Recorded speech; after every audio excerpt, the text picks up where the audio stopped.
Tonight we are going to compare Outlook and Gmail. However, I'd like to start off with a disclaimer. I am not a power user. I am the least powerful of all the users. Even though I use Outlook at work, I generally use Gmail for my personal use. For obvious reasons, I can't show my work Outlook, so this is a random one I made back in 1911.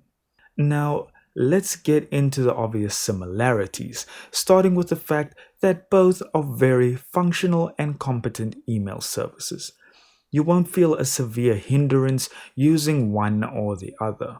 Furthermore, both have Android and iPhone apps, which are great in their own right and offer similar features to their PC counterparts.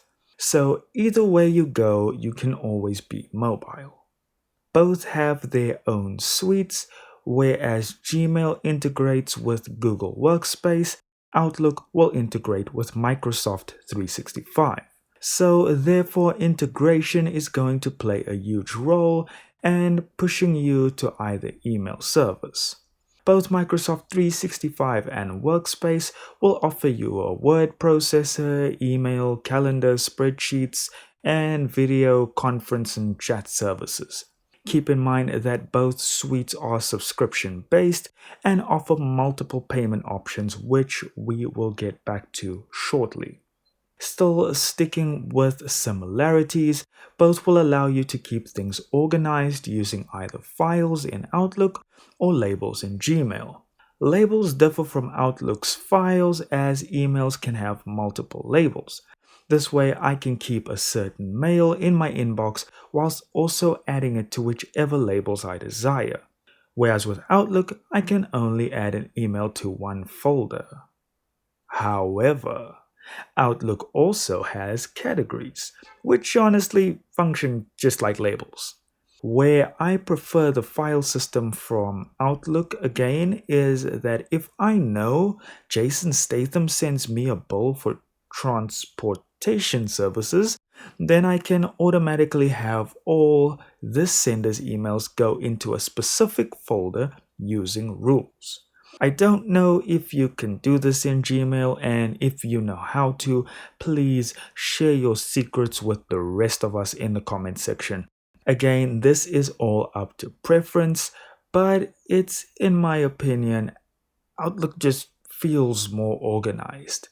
Both will offer integration with various email services like Mail Butler, SaneBox, and more. I prefer the way Gmail's app add-ons are categorized instead of on Outlook where it's either editor's choice or all add-ins.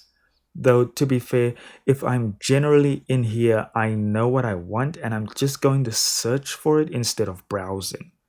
Gmail is better in the aspect of ads by a country mile. You don't have ads right in your face. As a matter of fact, I had to go and look for the ads in Gmail. They don't show up in your primary inbox, and when they do show up, they just blend in with the rest of your promotional or social mail. Outlook pretty much just has a whole portion of the screen dedicated to just ads. Now, if we are talking business, then we need to consider what the versions for business use will cost you. So let's compare the pricing of Workspace and Office 365. Google Workspace has 4 plans as of the 12th of March 2024.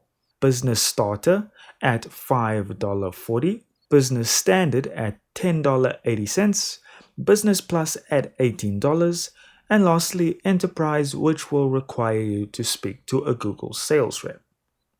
Microsoft 365 has 2 plans, a personal plan and a family plan for home. The personal plan will cost you $69.99 per year or $6.99 a month. The family plan will cost you $99.99 a year or $9.99 a month and will cover up to 6 users. If you are a business, then your options are as follows in annual subscriptions per user. Business Basic at $6, Business Standard at $12.50, Business Premium at $22, and 365 apps for businesses at $8.25. And those are all per month prices. Well, there you have it. It really comes down to which suite you are using, as the integration will make things much more efficient.